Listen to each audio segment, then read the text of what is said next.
इस बार आपको लगता है कि ये चुनावी माहौल को देखते हुए पानी अभी छोड़ा है, इस कारण हो सकता है या और कोई दूसरी प्लानिंग? चुनावी माहौल में तो जो किसान भाई जिसको चाहेंगे, बाकी कांग्रेस और बीजेपी के तो जो एमएलए कैंडिडेट पहले थे और प्रधानमंत्री तो जीते हुए भी, उन्होंने एक बार भी इसकी मांग नहीं उठाई। इतने निष्क्रिय मतलब उम्मीदवार को हम कैसे सहयोग कर सकते हैं। और कांग्रेस के समरजीत सिंह जी से तो ये भी सरकार को प्रेशर दे सकते थे। ये तो भला हो अपने सरवन सिंह जी राठौड़ साहब का, जिन्होंने तो इसका मतलब आपका कहने का राठौड़ को इनका पूरे श्रेय जाता है कि उनकी रंग मेहनत लाई है और किसानों के साथ में हमेशा खड़े रहे। तो क्या इस बार भिंडमाल में कोई नया चेहरा आएगा कांग्रेस बीजेपी की ओर से या वहीं आपके क्या राय है? बागी संगठन जिंदाबाद, हम किसी पार्टी के गुलाम नहीं है। सरवन सिंह जी राठौड़ साहब खड़े होंगे तो पहला वोट मेरा उनको। प्रशासन का फुल सपोर्ट है हमारे को। और कल जो रास्ता जो थोड़ा ठीक करा के और ज़्यादा पानी छोड़ने की अनुमति मिल गई है। बहुत बहुत धन्यवाद। और सरवन सिंह जी का इधर से फुल वहाँ से सपोर्ट मिला। 20 साल 1 महीनों में हमारे साथ चले थे काश्तकारों के लिए। बहुत ही बढ़िया बात है। तो अगर ऐसे पानी ऐसे हमारे को मतलब बीजेपी कांग्रेस से कोई लेना देना नहीं है। हमारे तो किसान भाइयों के मौजूदा वहाँ खड़े होकर काम करता है, उसको समझता भले हरिजन का बेटा और युवा जो हमारा काम करेगा उनको हमारा। बहुत बहुत बढ़िया बात है कि भाई साहब जी ने बताया कि यहाँ पे चाहे चुनाव में कोई भी बातें करें, चाहे राजनीतिक में तो कुछ भी हो, लेकिन जो किसानों के साथ में है आने वाले चुनाव में हम उनका सहयोग करेंगे। बहुत ही अच्छी बात बताई। और दूसरी बात इन्होंने ये भी बताई कि जो जहाँ से पानी आ रहा है उसमें थोड़ा सा अवरोधक बना हुए थे, कट्टे वट्टे मिट्टी के डले हुए थे, तो उनकी साफ सफाई कर दी गई है और कल परसों से पानी की आवक है वो भी दुगुनी हो जाएगी। कल के बारे में आप क्या कहना चाहोगे? पहले तो सेवादार सरवन सिंह जी राठौड़ का बहुत बहुत धन्यवाद करते हैं कि उनकी मेहनत से आज ये पानी छोड़ा गया है। और बाकी किसानों में खुशी की लहर है और कोई भी किसी भी पार्टी से हमें मतलब नहीं है। हमारे किसान के साथ खड़ा होगा उसका हम सपोर्ट करेंगे फुल।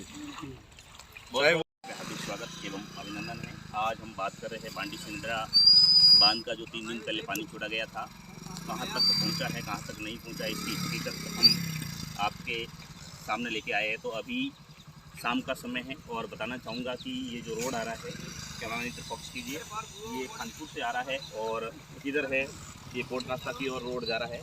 तो यहाँ तक अभी आधे घंटे पहले ये पानी पहुँच चुका है और अभी आज देर रात्रि तक ये पानी लेदरमेर और भरेड़ा तक पहुँचने की संभावना है।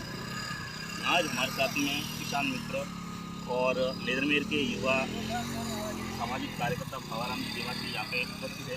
तो इनसे हम बातचीत करेंगे कि जो सरकार ने ये अभी पानी छोड़ा है तो किसानों को फायदा मिलेगा या नहीं। जरूर फायदा भी मिलेगा और किसान भाइयों ने मेहनत की, उनको इसको बहुत बहुत धन्यवाद देता हूँ। और मैं विशेष करके सरवन सिंह जी राठौड़ साहब को धन्यवाद देते हैं। ये इतनी कोशिश की ताकि ये पानी तो छूटा। प्लस पॉइंट एक और है कि यदि ये ओवरफ्लो के टाइम में पानी छोड़ा होता ना और दासपा के आगे भी वो दामन कालेटी वहाँ तक भी जाता था। प्लस अभी जो बजरी सूखी है उसको मतलब प्यास बुझते बुझते दिन में 2 किलोमीटर 2.5 किलोमीटर पार हो रहा है। तो मैं तो सरकार से यही निवेदन ओवरफ्लो है बांध का, उसकी थोड़ी सीमा कम की जाए। जैसे पहले 36 फीट था, अभी 45 फीट है। इतना जलग्रहण तूफान था, इसकी वजह से ये बांध भी पूरा भरा और बाद में बारिश ओवरफ्लो हुआ। एक तो ये भराव क्षमता का बनाया है और बिना गेट वाला बनाया है, तो ऐसे तो ओवरफ्लो भी कभी नहीं हो सकता। तो ये तो एक तो बांध की हाइट कम कराई जाए और सेंटर में 2-3 गेट बनाया जाए। और जो बांडी सिंदरा बांध का बहाव क्षेत्र है उसमें 33% किसानों का हक का पानी हर साल छोड़ा जाए। किसान भाई बार बार क्यों धरना प्रदर्शन करेंगे? ये तो सरकार का फर्ज बनता है। किसानों ने अपने को सरकार बनाई है तो किसानों को सही टाइम पे समय पे छोड़ना चाहिए पानी, ताकि वो उनकी फसल ले सके। नहीं तो यहाँ से युवा पीढ़ी पलायन करके साउथ इंडिया में गई है बहुत, और उनके हरे भरे वेरे थे वो आज बंजर हो चुके हैं। तो ये मैं तो सरकार से यही निवेदन करना चाहूँगा कि हर बार एक तो किसानों को मतलब इतना मजबूर मत करो कि उनको धरना प्रदर्शन करना पड़े।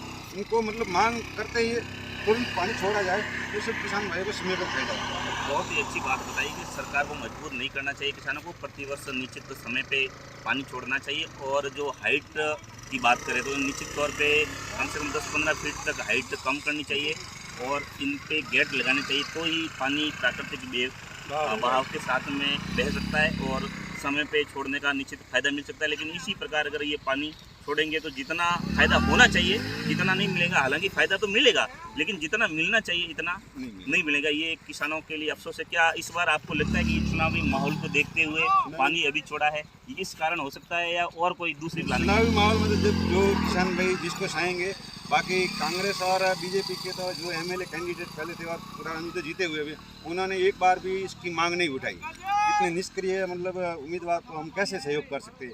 और कांग्रेस के समरजीत सिंह जी से तो ये भी सरकार को प्रेशर दे सकते थे। ये तो भला हो अपने सरवन सिंह जी राठौर साहब का, तो जिन्होंने तो इसका मतलब आपका कहने का तात्पर्य ये है कि जो पूर्व एमएलए साहब थे और जिन्होंने पानी के लिए धरना प्रदर्शन में सहयोग करना था या किसानों की बात सरकार तक पहुंचानी थी, इन्होंने भी सहयोग नहीं किया। और वर्तमान में जो एमएलए साहब है, विधायक है, उन्होंने भी किसी भी प्रकार का काम नहीं किया। श्रवण सिंह जी राठौड़ को इनका पूरे श्रेय जाता है कि उनकी रंग मेहनत लाई है और किसानों के साथ में हमेशा खड़े रहे। तो क्या इस बार भिंडमाल में कोई नया चेहरा आएगा कांग्रेस बीजेपी की ओर से, या वहीं आपके क्या राय है? बागी संगठन जिंदाबाद, हम किसी पार्टी के गुलाम नहीं है। श्रवण सिंह जी राठौर साहब खड़े होंगे तो पहला वोट मेरा उनको।